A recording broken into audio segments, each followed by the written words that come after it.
Estoy seguro que conocéis lo que es el Año Nuevo Chino. Muchos colores, música, desfile con leones y dragones gigantes caminando por la calle. Y no se celebra el 1 de enero como se suele hacer los festejos de fin de año, sino que se hace a mediados de febrero. Me puse a investigar el porqué y terminé en un lugar rarísimo. El que más leía, más me daba cuenta que el Año Nuevo Chino está estrechamente relacionado con el 4 de julio. Sí, con el Día de la Independencia de los Estados Unidos.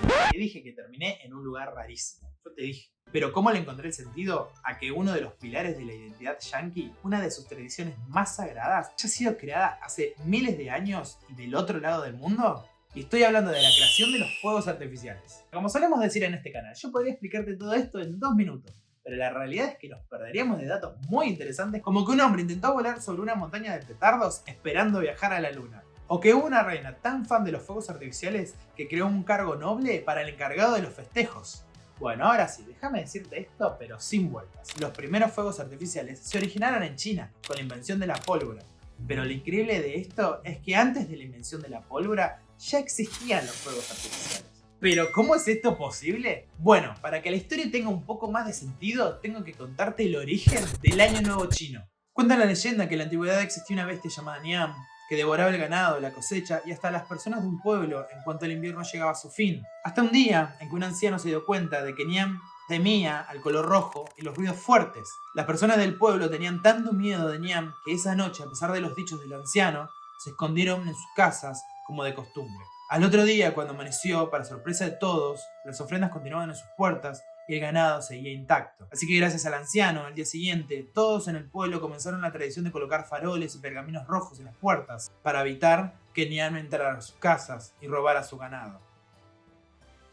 Esta tradición comenzó a ser llamada Wo Niam, o lo que significa pasar a Niam. Y lo que encontré en internet es que Niam significa año, es decir que sería más o menos superar el año, pasar de año.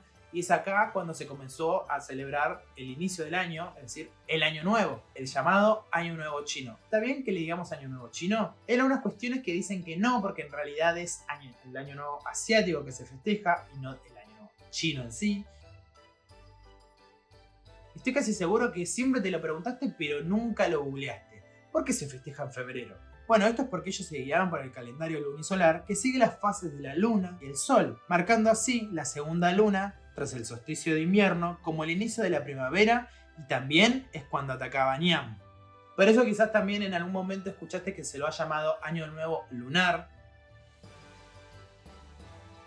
Hay un pequeño gran detalle que hasta el momento no estamos mencionando y estoy seguro que quizás te diste cuenta. Y es que dijimos que Niam temía al color rojo y a los ruidos fuertes. Bien, ahora, ¿qué ruidos crees que son los que ahuyentaban a esta bestia? ¿Acaso la gente gritaba muy fuerte? ¿Salía a golpear cacerolas? ¿Ponían un disco del Averizo? ¿O usaban bambú? ¿Bambú? Bambú, aunque no lo creas.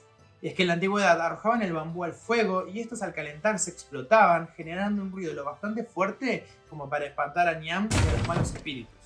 También se dice que estos malos espíritus en realidad eran salvajes de las montañas que llegaban a robarles el ganado, las siembras, bueno, secuestrar gente también, ¿por qué no? Entonces estas explosiones lo que hacían era ahuyentar a estos salvajes. Y aunque no lo creas, estos fueron los primeros fuegos artificiales. Entonces la pólvora fue buscada, fue creada intencionalmente para seguir esta tradición. No, ni cerca.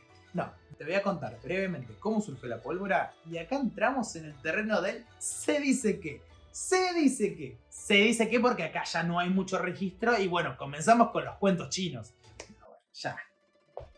Ahora sí, se dice que corría algún año del siglo II a.C. y se dice que un alquimista estaba buscando la fuente de la vida eterna, algo así como la piedra filosofal en Harry Potter, pero chino. Y mezcló 3 ingredientes, que fue salitre, azufre y carbón vegetal. Y así nacieron las chicas superpoderosas.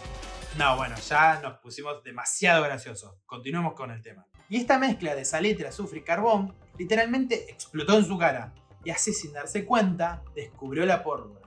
Y años más tarde se dice que un monje llamado Li Tian comenzó a utilizar esta pólvora que en un principio tenía usos medicinales. Recordemos que este alquimista buscaba la fuente de la vida eterna y fue este monje quien al ver esta composición volátil rellenó trozos de bambú con pólvora y papel. Entonces comenzaron a utilizarse estos bambú rellenos de papel y pólvora, reemplazando los bambú normal para ahuyentar los malos espíritus en las festividades. Pero para que esto no termine acá. Con el tiempo y el uso, notaron que algunos de estos tubos no explotaban, sino todo lo contrario, salían volando impulsados por los gases y las chispas que producían la pólvora. Y así surgieron los fuegos artificiales. El desarrollo de la pólvora se continuó experimentando en el continente asiático. No tardó mucho tiempo en que este descubrimiento comience a tener usos bélicos. Es más, ¿sabías que el primer lanzallamas fue creado en China? Muchos dicen que fue creado en la Primera Guerra Mundial, pero para mí no. ¿Por qué? Mira, claramente no eran como los conocemos hoy en día, ya que estos eran literalmente una lanza que en la punta tenían un bambú y en su interior tenían pólvora que lanzaba fuego, chispas y humo, que imposibilitaba la vista y aturdía al enemigo. Y por otro lado, ¿sabías que los cohetes que vemos en la película de Mulan son reales? Y si de cosas locas hablamos, te tengo que contar esto antes de seguir con el video. Hubo un hombre llamado Wang Hu durante la dinastía Ming que intentó llegar a la luna con la ayuda de 47 cohetes. Mejor dicho, de 47 petardos.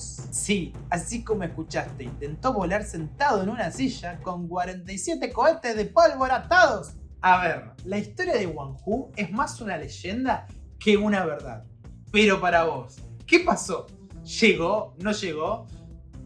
Bueno, pero toda esta historia que te estoy contando, ¿qué tiene que ver con el 4 de julio? Seguramente ya un toque disociaste y dices, ah, es verdad, lo relacionaste con el 4 de julio, ¿qué carajo quisiste decir? Es porque tiene todo que ver, todo que ver. Pero pará, si llegaste hasta acá es porque el video te está gustando. Entonces, no te olvides de darle like, de suscribirte y de dejar un comentario, que eso a mí me ayuda más que un montón. Muchísimo.